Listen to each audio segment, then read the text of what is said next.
Hi, good morning, everyone. My name is Constantino Xavier. I'm a foreign policy fellow here at Brookings India. Thanks for joining us this morning for an event on BIMSTEC and the Bay of Bengal community. We at Brookings India and the Foreign Policy Studies vertical are focusing a lot on the neighborhood, on India's relations with its immediate and not so immediate neighbors across the Bay of Bengal. As you all are aware, the Bay of Bengal community is not something new. It is actually something which was very much in existence, very deeply entrenched over centuries.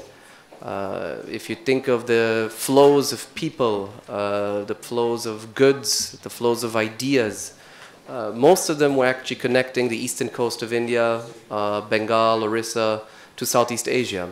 So it was in many ways what the Europeans call a mare nostrum, a closed sea, the Bay of Bengal. It was one across, you had all these flows and a very strong integrated community.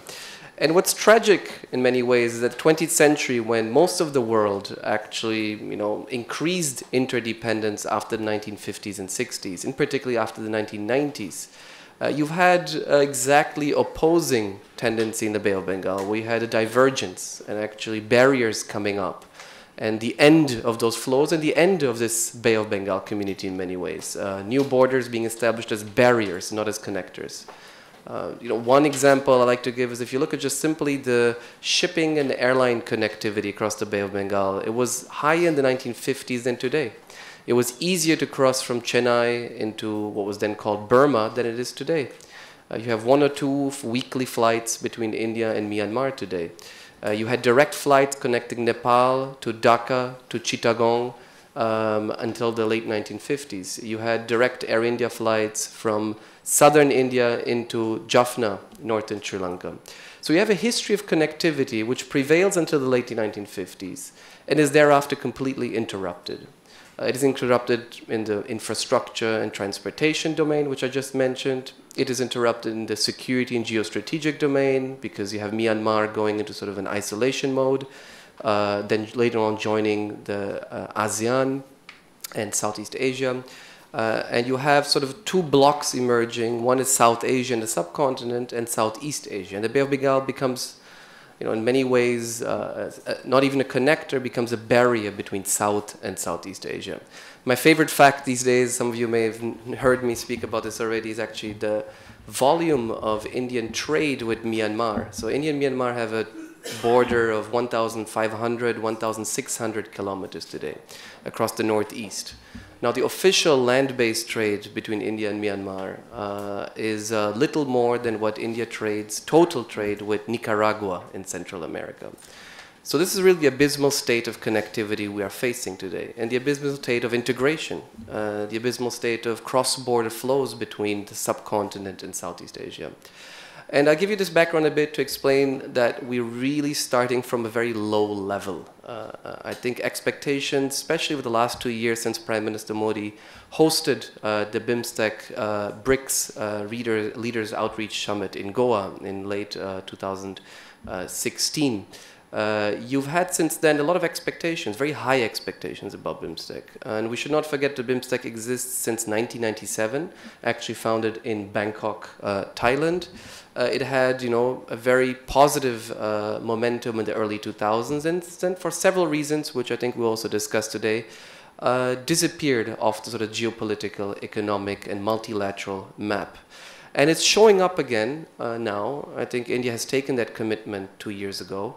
There's tremendous expectations, and therefore this 4th summit taking place next week in Kathmandu with the 7 leaders or representatives of government from the 7 different countries is going to be a very interesting moment because it allows us really to look back at the last 20 years of BIMSTEC and Bay of Bengal integration and try to see where we can identify potential for BIMSTEC really to have an impact on the ground rather than, of course, in the beautiful halls of Kathmandu where the summit is going to take place next week. So what we're doing today is we have the great honor to have with us Ambassador Chutintorn Gongsakdi from Thailand, who's been a fan of BIMSTEC, who's spoken very vocally about the importance of BIMSTEC, who's spoken about the importance of allowing the Bay of Bengal to be bridged and be used as a bridge between the subcontinent, South Asia, and Southeast Asia.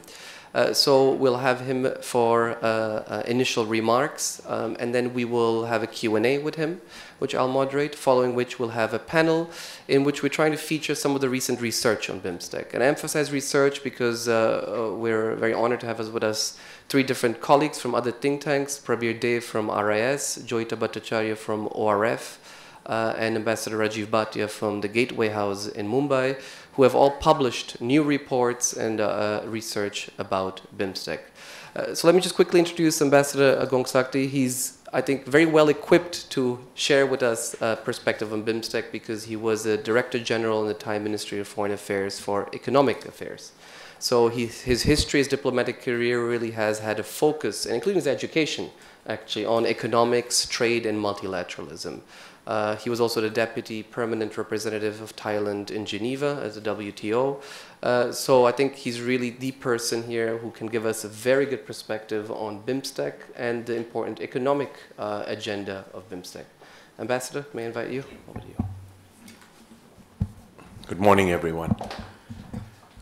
Since I have economic background, I agreed to come here because I had 2 BIMSTEC related appointments this week. So my colleague can prepare 1 set of pointers for 2 events, okay? And I asked my secretary if people would be offended if I came with this folder.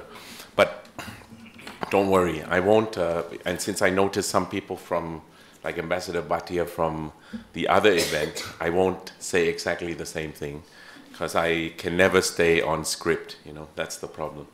I was going to do my last minute preparation this morning, but of course when you go into the office, that never happens.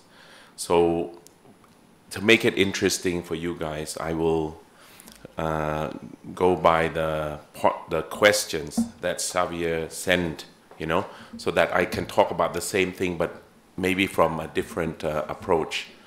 I think all groupings, you know, mean well, and all those who set them up intend for them to be successful and serve good purposes, but everything goes up and down. You know, you said that it seemed to have more life in the past than in the present. Just think about WTO. Okay, it's the same, but the thing is not to lose heart, you know, and every type of grouping will find its own moment, you know, in time. And I think that BIMSTEC, this is the right moment. And I feel that going forward, it'll be better than before because the time has come. I mean, all the members now, have great economic potential. And ASEAN's time has also come. And when 2 individuals or 2 groupings come together, you know, I think, these 2, especially these 2, it's a, partnership for prosperity. But of course, you know, you have to rely on bureaucrats and political leaders. And also, of course, stakeholders, businessmen and other stakeholders to make it happen, right? Because otherwise it's just paper. This morning I told one of my officers that you can work based on black and white, what's on paper, but often success doesn't, it's not based on that. You can do everything by the letter and still fail. Okay, so I suppose, anyway, so we need extra from everyone. So let's deal with the first question. It said, why is Thailand committed to BIMSTEC and greater connectivity towards the Bay of Bengal?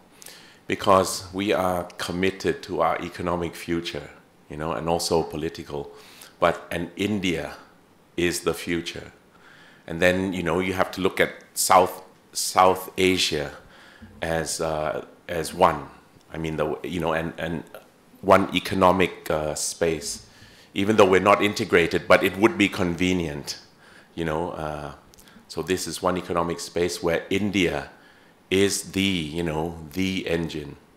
Okay, and then you should look at our side, ASEAN, you know, as one economic space. It doesn't have to be Thailand. You know, you can land anywhere in ASEAN. You know, 600 plus million, and it's the middle class is also growing. Okay, in the same as in India, I see money everywhere. I know I don't want to sound like I'm a capitalist, greedy pig or whatever, you know. I'm getting older, so money is less important, but please don't ask me for a loan unless you give good interest rate. But our future continues to be tied with China, but our future is and will be more and more, you know, tied with India. So India is part of the future, and that's why we attach importance to BIMSTEC now, at this moment, okay? And the vision was there from the beginning already. I mean, we had a look west, and you had look east, and I was an officer. And my boss and senior bosses had that idea, and I knew that at SCAP they did this study. So we have the political will. SCAP had the brains and the research work. So I put my boss, and at that time Ravi Sawhney, who came from Ministry of Commerce of India. He was director of Trade and Investment Division. They had lunch at SCAP, and then the first BIMSTEC meeting was done. And that's all it takes. Now connectivity. Now that I've said that, the question is, why is connectivity important? Xavier mentioned the pathetic levels of trade because connectivity is difficult. So we need connectivity for that. It's like the blood vessels in your body. We need that. And we need not just roads, but we need convenience. We need for it to flow, you know, no blood clots and so on and so forth. So that's why connectivity is important. But also in this day and age, when a bigger cake alone is not enough, right? Because we might have the world's biggest cake, but it's in your hands. The people in this room, they'll be at peace as long as they have some belief that one day they can have a bigger cake. But if society gets to that point where we're never going to touch your cake and our cake is not going to get any bigger, that's when you have turmoil. You know, even when I reflected on political turmoil in Thailand, it was because people believed that they didn't have a choice within the system. So they had to change the system. And this could be applied elsewhere as well. So when we talk about economic development and sustainability, it's more than just the green aspect of it. So BIMSTEC is very important aspect of our future. Okay. Next one is, why has BIMSTEC achieved so little in its first 20 years? I think we were waiting for this moment. Everyone says that everyone puts hope on India, you know, because India is so massive, and India will drive BIMSTEC in the same way that it drives or does not drive SAARC. Okay. I'm a little bit relieved that Pakistan is not in BIMSTEC, you know, because otherwise we might have to find another organization. So that's good, you know, to have options. And when there's a new prime minister in Pakistan, I did have that thought, you know, is SAARC going to come back? And is BIMSTEC going to languish again, or what? Because we do need in India as the driver. India colleagues always say to Thailand, you know, you are the second largest member of BIMSTEC. But we only have 4 people dealing with BIMSTEC, including the Director General, you know. So I know when I ask for things to come to speak here at FICCI, I know exactly who is doing it or not doing it, you know. And when you push people too hard. They'll just say, look, you know, I only have 24 hours in the day and 2 hands. I'm learning to write with my feet, but, you know, why don't... And that what they always say is that you were the Director General before, he knows everything, and so on and so forth. The ideas come from you. So it's more like laissez-faire, you know, you do it yourself. But anyway, the time has come. India's time has come, and also the other members of BIMSTEC are sufficiently, let's say, large and empowered, you know, enough that together we can do something, but there requires some changes in BIMSTEC. I'll come to that later. That's about the part about what Thailand will do. What can be done to strengthen BIMSTEC and regionalism at the Bay of Bengal? One thing that I like to say is that the time has come also because of all this talk about Indo-Pacific, the emergence of China. People don't like me, they like me to say the emergence of India, but they don't like me to, they don't mind me saying that we have to find a way to deal with, engage with China safely or at our comfort level. I would like to say that since we're doing that for China, we might as well do that for, you know, the India that is going to finally emerge as well. From experience, all the senior diplomats will know that people change, you know. Big brother can change over time. So the brotherhood with China and Thailand has changed over time as well.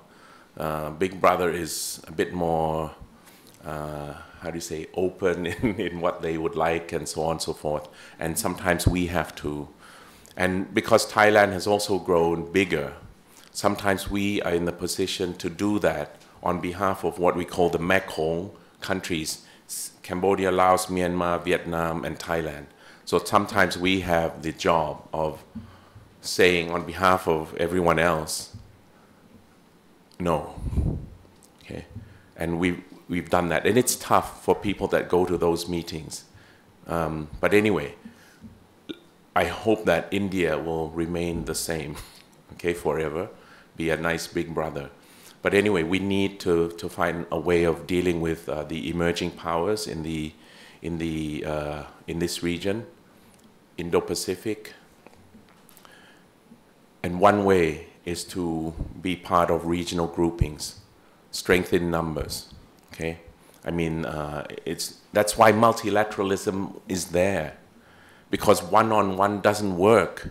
I mean, if we sit down and talk to the US, who's going to win? And that's why we have multilateralism. But now I think it's in one of those low points. But we have to find a way back.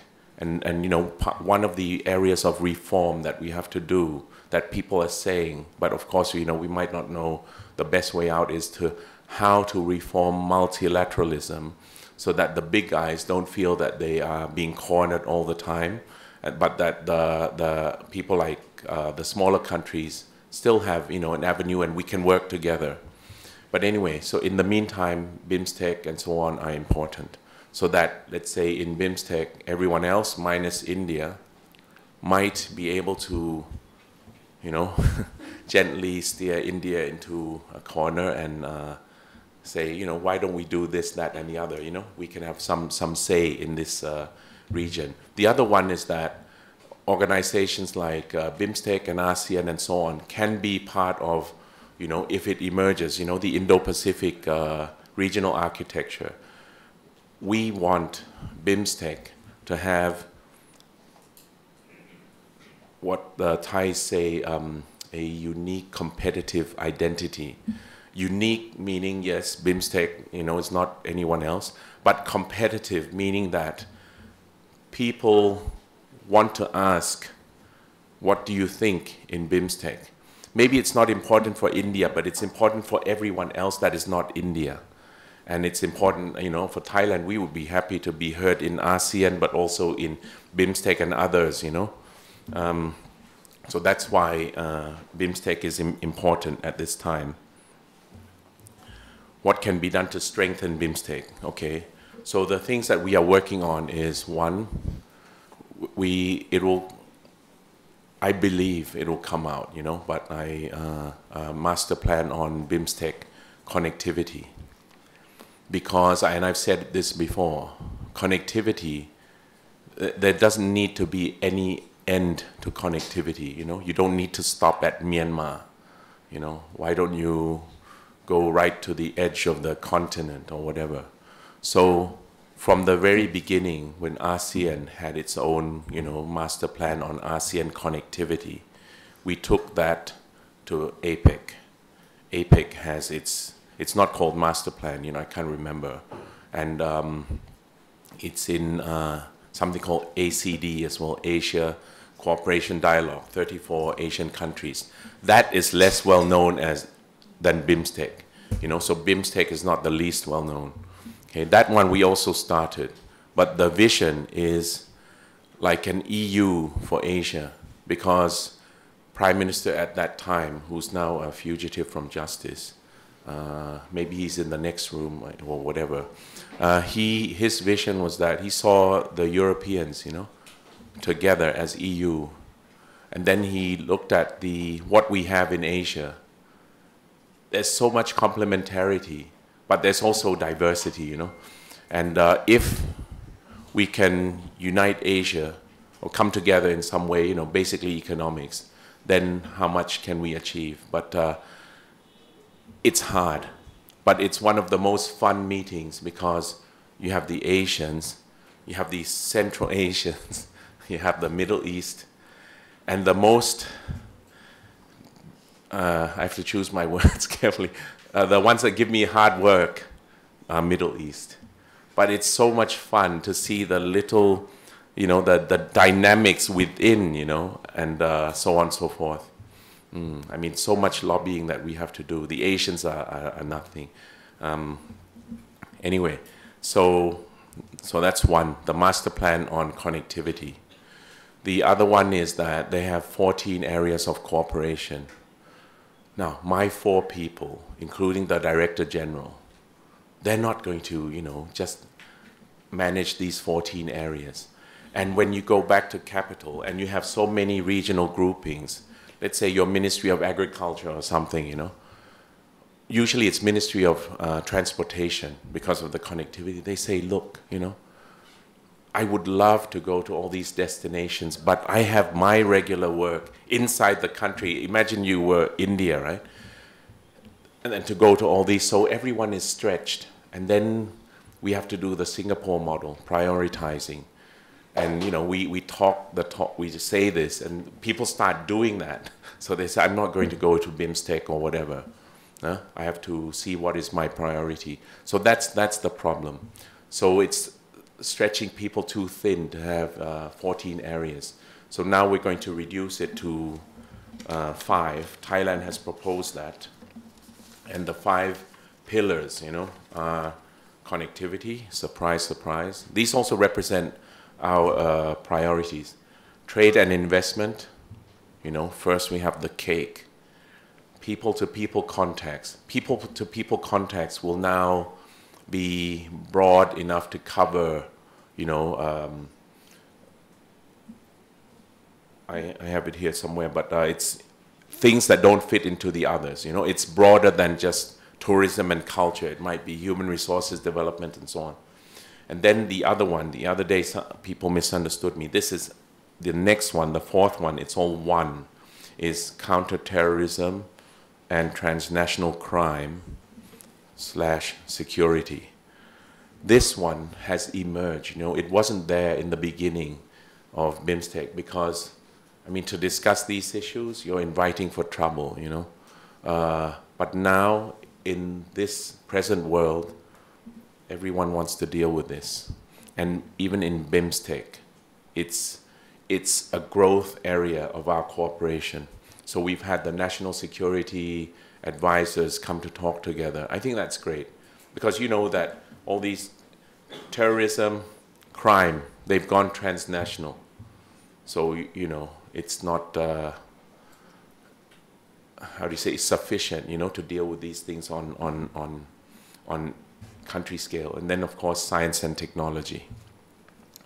We expect that 3 agreements will be signed. One is grid connection, technology transfer.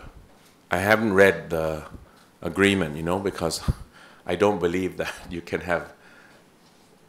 how do you say, write a document and then make people transfer technology. One of the areas that I had to cover in the WTO was, and if you are asked to cover that, please say yes, you know, because you'll have nothing to do. It's a working group on trade and transfer of technology. Those 2 words are, I mean, yes, trade and investment leads to, let's say, more sharing of technology, but in accordance with commercial terms. You know, you can't write you shall, you know, or country A, B. It's not going to happen. So those meetings were the shortest, you know. and so that's it. The 4. We will do that. And I think I don't want to take too much time, so I might say something about, let's see what the question. Next one is, should BIMSTEC focus more on trade liberalization and economic connectivity, or address other issues like people-to-people connectivity? People-to-people connectivity is connectivity, security and cooperation. So yes and yes. The economics is important, right? And then of course, the security is important. We have one of our speakers has to go and she wants to speak on connectivity, but she was given a topic on security. I said, that's not a problem, you know, you can segue from connectivity to security, right? So, you know, that's how they are related. Then, should India have a special responsibility as an informal leader in driving the BIMSTEC agenda, whether on FTA or other sectors? When you are big, you can do many things. One, you can, you know, use your weight. But, you know, like, let's say in other similar organization in this region, you can make it move or make it not move. But yes, India is key. India is key. But Thailand, you know, I've read some of the words and then they say, oh, BIMSTEC is an organization of equals and so on. Yes, but some are more equal than others, you know. So India is important, okay? And of course, we'd like the FTA. So now coming to the final bit, which is what we would like to focus on at the summit, apart from those deliverables. I mean, Xavier also, Konstantin already mentioned that it's about connecting 2 regions, ASEAN and BIMSTEC, within Indo-Pacific, you know, and making sure that our heads are up and people can see, you know, ACD is behind there. Nobody is asking them about Indo-Pacific. So, but this new situation, situational change, is time for review and reflection. It would have been nice if the leaders' agenda was like, you know, blank piece of paper and then sit and see where it goes. But that's summitry nowadays is not like what it used to be. Okay, so we don't trust our leaders or something, or we think that you know, we have to prepare everything. So most of what the outcomes have been prepared and that I've mentioned. But anyway, the topic will be, they will sit down and maybe somebody will say something off the cuff. I've already mentioned 14 areas to 5 pillars. Quality, not quantity. Connectivity, Thailand would like to emphasize land and sea. You know, in the past, one of my bosses from the very beginning, they did talk about BIMSTEC Airlines. The last time I checked, it's not yet flying, okay? It doesn't work, you know, I think that's that's an aspirational thing, a dream, you know? You have to make the economics of it work. And I mentioned before that the closest thing to that kind of thing is code sharing. You know, some airlines, by the time they finish welcoming you in 3 languages, you know, and, you know, people from ANA, from Japan Airlines, from Air India, from half the movie is gone. Okay, so, but that's regional airline. So we'd like to emphasize land and sea, right? And of course, the big achievement, it should be the BIMSTEC master plan on transport connectivity. Trilateral highway, we would like to see that linked up with the East-West economic corridor in ASEAN by 2019. Okay, so we'll put some dates. You know, maybe when I was reading this stuff, I'm thinking, okay, so if Prime Minister so-and-so said that, how do we make it happen? You know, they have to make sure that the bureaucrats do it as well. So there will be seamless transport and travel from India to Vietnam if this happens. Huh? BIMSTEC coastal shipping agreement, that's been on the table for some time. We need that now by 2019. This is our wish, Thailand. So from Thailand port of Ranong, this is something you've not heard of because Indians know Bangkok, Phuket, Chiang Mai, Pattaya, right? So next one is Ranong. And I try to introduce some new provinces on Twitter as well. Ranong port will link to Chittagong, but extendable to Calcutta, Kolkata, Chennai, Visakhapatnam, and then Hambantota of Sri Lanka. This, I mean, by sea, it's, you know, people like to talk about by road, by sea, it's efficient. You know, connecting, so Thailand is about connecting the connectivities. You may have, each of you, your own connectivity plan, but as long as they're not connected, you're not going to go from here to there, right? BIMSTEC FTA by 2021. I asked my people, you know, Director General of Trade Negotiations, are you interested? I mean, are you really interested?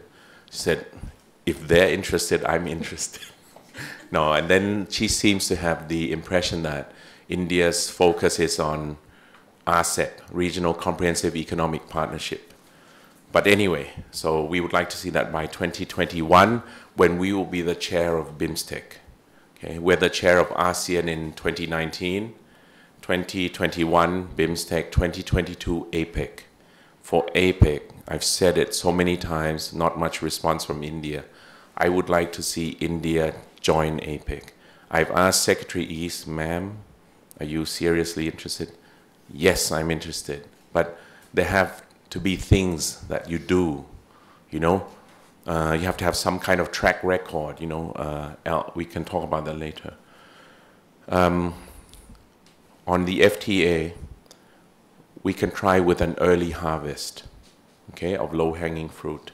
I think the world needs it now, you know. People have started to say that with all this trade war, everyone is affected. I didn't want to tweet this, but I tweeted that Central Bank of Thailand governor expects that, you know, with the effect of the trade war and how everyone is interconnected through the global supply chain, our growth figure will be affected. People to people, as I mentioned, it covers everything. So HRD, you know, human resources development, in tourism, fisheries, healthcare, and so on. And then the security cooperation. I forgot what MLAT stands for now. Multilateral something. No, agreement. MLAT, look it up. Huh? Huh? Mutual Legal Assistance Treaty by 2018. So that's BIMSTEC. The most important thing is that all leaders are going. Of course, you know, Bhutan, it's because of their situation, but they'll have somebody who can go, that will go. That's already a success in itself. So I'll leave it at that. We're looking forward to BIMSTEC. The only person not looking forward to BIMSTEC is my ambassador to Nepal, but that's his job. Thank you.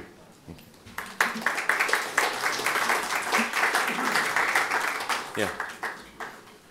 Gongsakdi, I think, is a very frank assessment of BIMSTEC, a very clear exposure of why Thailand is committed and interest.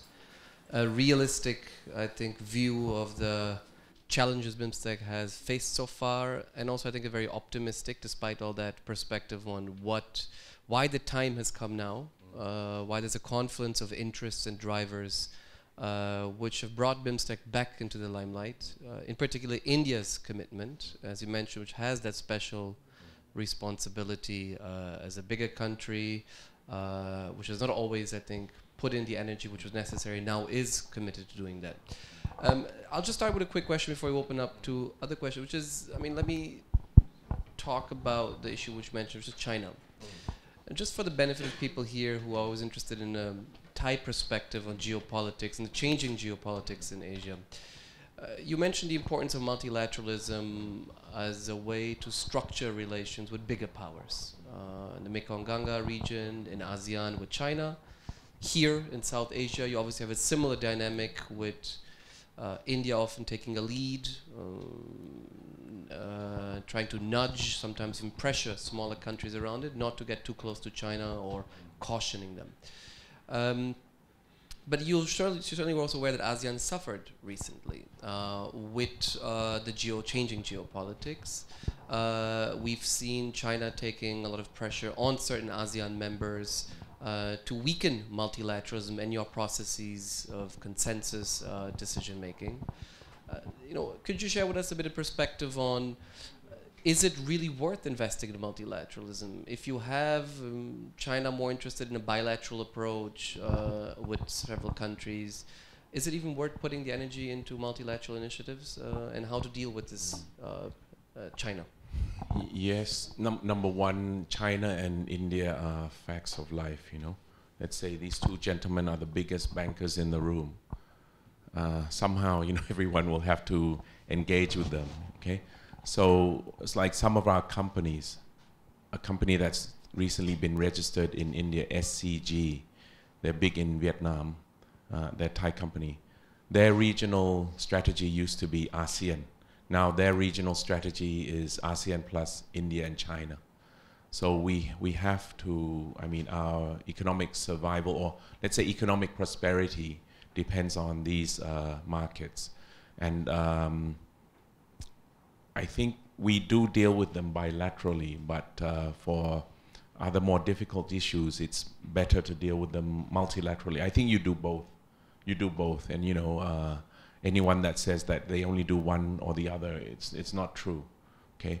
But over time, with emergence of China, politically, economically, they have more confidence. Everyone's read, all the articles and the speeches and so on and so forth. And I think that without ASEAN, we wouldn't have a strong leg to stand on, right? So ASEAN is absolutely necessary. I've said before, without ASEAN, we are nothing. Okay, India has its own, ways and quirks, and I know India is very nationalistic, very proud, as I'm learning. With some recent episodes, Kerala and so on and so forth. So we have to find. It's just something we have to deal with. It's I don't think it's a choice.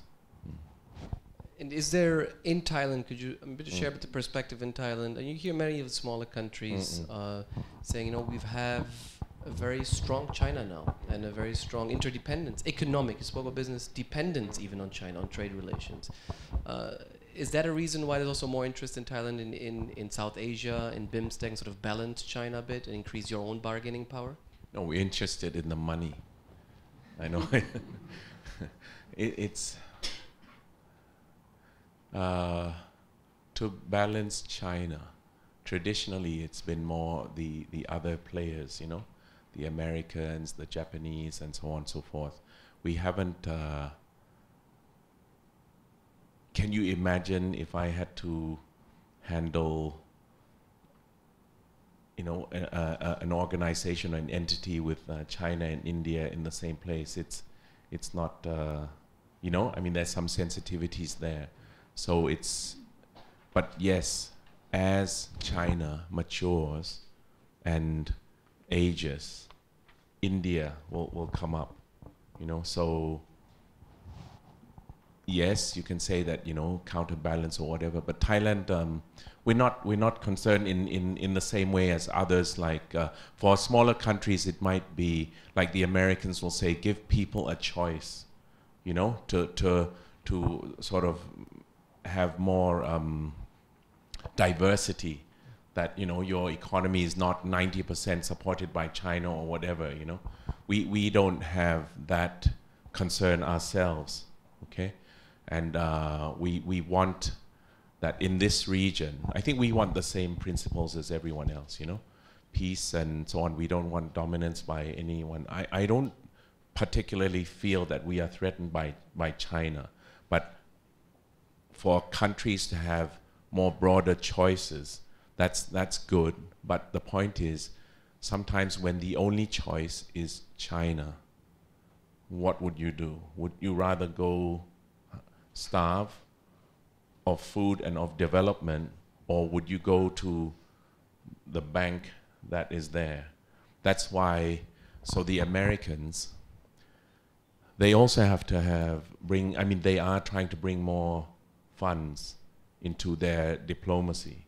Because when I was dealing with Mekong sub-region, the only people that really had any money to bring to the cooperation are the Japanese and the Chinese.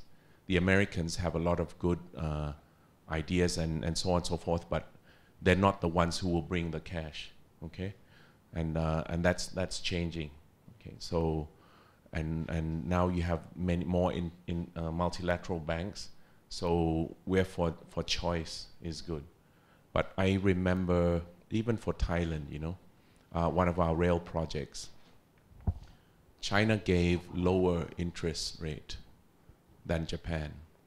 So we said, you know, it's around 2%, under 2% or just above, you know, and then we said to Japan, you know, can you match that? Then they said, because of your, you know, economic status, we can't go below, you know, but because we had said that you gave below 2% to another country, yes, but they're not at the same economic status as you. And then what is going to be, I've read, you know, from elsewhere, but I also agree that countries in this region, sub-region, are progressing from LDC, you know, to middle income country, lower.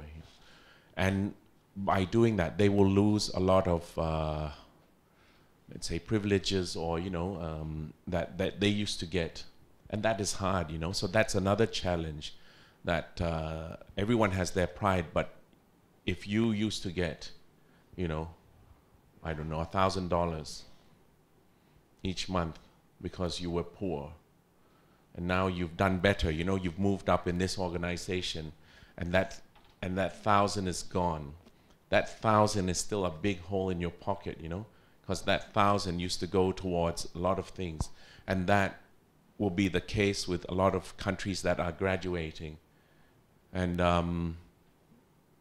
something that we have to think of, because I read somewhere that it shouldn't, you shouldn't de facto be punished for your success, if you know what I mean, you know. So we want him to get to the next tier, but when you're at the next tier, actually life may be harder than it was before because you get less help. So it's hard, you know, to be countries with less choice. And so before we say that they want to go into this camp or that camp, sometimes there are more considerations than, do I want to be this color or that color? And just finally, I mean, to just mention one of your senior colleagues from a Thai ambassador, Chutintorn. Yes, he's my boss. We spoke a lot about connectivity and physical connectivity, but he says that, I mean, Bay of Bengal is not only about physical connectivity, and I quote, it's a 2-lane highway for trucks, but it's also a bridge of the mind, a bridge of the imagination. And you mentioned the port of Ranong. And very briefly, if you could just very quickly mention, is Thailand really a Bay of Bengal nation? Is in Bangkok, is there perception that you have that little coast in the south, that you are part of a Bay of Bengal community? I mean, you know, there are countries, the short answer is yes, you know. I mean, I want to say that there are countries that are not even in the Pacific, and they want to be part of Pacific organization, you know what I mean? Then they can say that all the waters touch each other or something like that. So you can't say that we're not a part of the Bay of Bengal, you know, because of the ties, historical and so on and so forth. Nobody will print that, but somebody might, you know. It's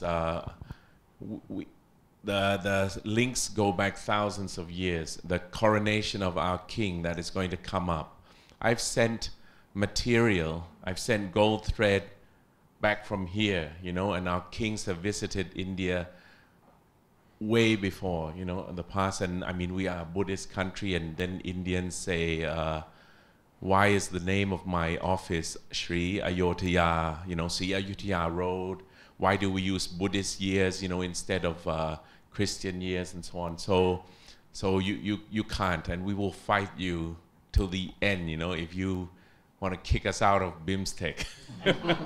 And there's, coming back to economic affairs, there's so much money to be made here, you know. But we also need to bring the spiritual side in to make sure that more money also means more happiness and contentment, but not the you know, the divisiveness that we have. We'll open up to questions from the audience, please. Yeah, you. Yes, she tries to get me on Twitter, but no, you always ask for interview. Yeah? Not on Kerala, please. But I'm worried that people ask me about Kerala today. I shall not ask you about Kerala. Smita Sharma from the Tribune. Yeah. No, because you've been emphasizing a lot on FTA, and FTA negotiations are always complicated. But what's really the biggest sticking point here? Is India really the villain in the room, according to you? And if it doesn't come through within a specified time frame, what's the kind of loss or you know, that you're looking to the regional grouping, to BIMSTEC? No, people don't understand trade and economics anymore, you know. Nowadays it becomes nationalism and economic policy are the same thing. But it used to be that nationalism, liberalization, structural adjustment are part of the same thing, you know. You can't want everything and not change anything. So when people talk about FTAs, they're not doing what is required. And bosses, you know, political leaders used to be able to instruct bureaucrats, but now I think the politics of trade has made it difficult. So we may be in a difficult time, whether it's for bilateral, regional FTAs or multilateral trade negotiations. So what we're suggesting is like we do maybe on, you know, political issues as well, you know, put the difficult things aside, or maybe take quick wins or so on. So low-hanging fruit. It's really frustrating. Maybe if you can change public opinion to I've even asked academics to write more papers about the benefit of trade. Okay, it's nothing new to be invented. It has always been there. But Mr. Trump, I don't blame him for choosing what he does, because as a big country, unilateralism works. That's why we have to join, you know, groupings, because one-on-one you can't win, you know. And the Japanese are going back to what they did before. When we were studying voluntary export restraint agreement, you know, for cars. When I was working, there was something called multi-fiber agreement. And I, you know, being naive just out of university, I wrote talking points, you know, and said, you know, we have to abolish blah, blah, blah, bilateral agreements, you know, slave agreements. And my boss came to me and said, Mr. Chutintorn, you have to understand the reality of trade. You know, if you are a merchant, certainty is the most important thing. So it's better for, you know, our companies to make sure to be ensured that they will get X quota per year than to, you know, risk it and so on and so forth. So we need to do FTAs, and we have to keep saying that. But I think there's something missing. We need to do more, you know, to connect the minds, the policy, and so on, and make it happen. I think that's the tagline of Maybelline New York. Make it happen. Or just do it, Nike. Huh? He knew. You never know. Any other question?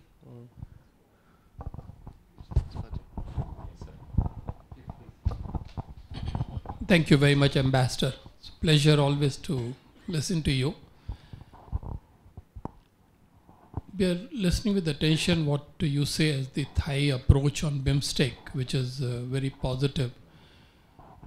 And Thailand was, one of the originals which, gave birth to the idea together with India. And but then over a period of time, it seemed that Thailand lost interest in BIMSTEC. So your observations now suggest that that interest has been rekindled and regained, and I take it that your Prime Minister is going to be taking part in the summit. My question is on a larger issue. You spoke in Delhi dialogue about securing a strategic equilibrium in Southeast Asia, especially involving China and India, and probably also US. So my question really relates to this idea of a strategic equilibrium at a time when Thailand knows very well China's approach. You have again spoken about it, and you know about India. But how do you bring America into this at a time when American policy has become so extremely unpredictable, inconsistent, fluctuating, and undependable? I think sure. You see, I've been always wondering really why there has been lack of progress on BIMSTEC so far, despite the fact that it has all the essentials of effective regional cooperation. And as you said, Pakistan is not there, therefore those political sensitivities, the political constraints don't come into play. Despite all this, BIMSTEC has not really worked so far. Hopefully it will work in future. My slight sense of really wonder remains that China, this is a follow-up on what actually Ambassador Bhatia said. China, compared to 2 years ago, has become far more active in the Indian Ocean now, Bay of Bengal.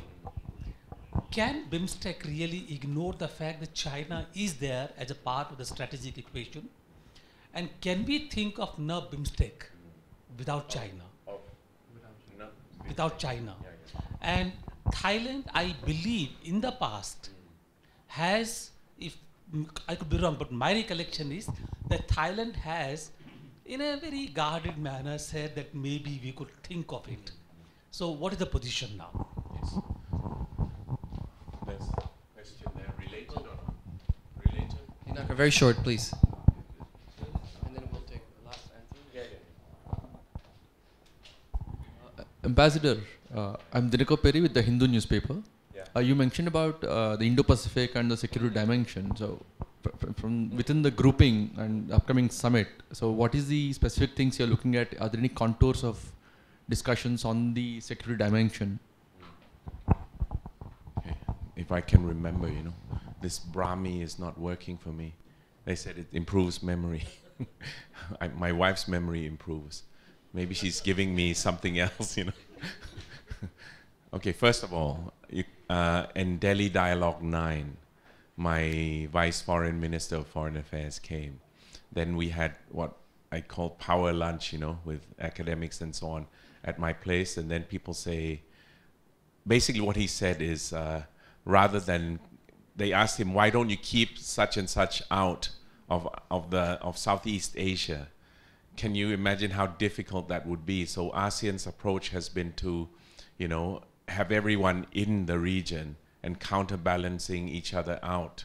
I think for small nations that is the only viable option, okay? And we've used it before, Thailand is, I think, mistakenly proud of the fact that it's never been colonized by a Western power, but our capital of Ayodhya was ransacked by Burmese, So there's no, I mean, they tried to. yeah. But, you know, you can see the ruins. But anyway, but that's the way to have everyone counterbalance each other out. There is talk, I mean, BIMSTEC, I wouldn't say that it's not successful. Maybe that's why I say about managing expectations, you know. It's lasted all this time. Okay, it's 21. Then in Thailand, at this point in time, you know, people say, look at the EU, they took 50 years or something, you know. The countries, apart from India, don't have a lot of money or budget, you know. So we do things, Thailand does this fishery cultivation project, you know, for a year, and then this is the thing that we write for the minister or whatever to say, and that would be one of your main talking points, you know. Then we have a workshop on sufficiency economy for sustainable development goals. That was the level of BIMSTEC, you know. But now the situation has changed, geopolitical situation has changed. That may prompt people to, you know, see the value of regional organizations. That's what I mentioned.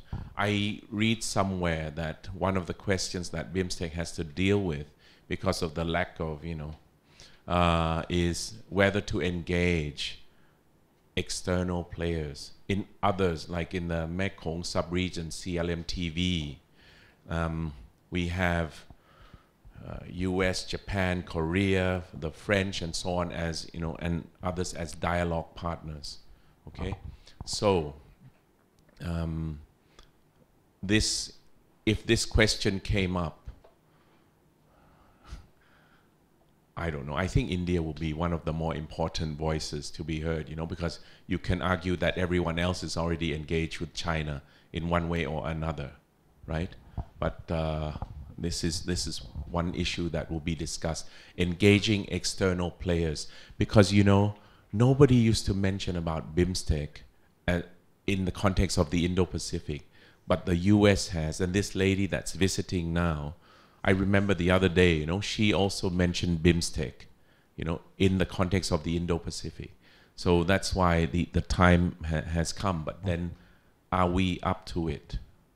Okay, because remember that in countries like mine, BIMSTEC is handled by Department of International Economic Affairs. For Thailand, BIMSTEC has been about markets. And, you know, we were talking about the protectionism. So we will take market opportunities wherever we can. My frustration as ambassador of Thailand to India is they keep going around, you know, to Pakistan, Bangladesh, Sri Lanka, whereas the big one is here. So why don't, you know, I mean, I'm on social media with my colleagues and ministers and so on as well. Come here. You know, they spent so much effort on Iran and now for nothing. But here, whatever effort you spend, it will return manifold.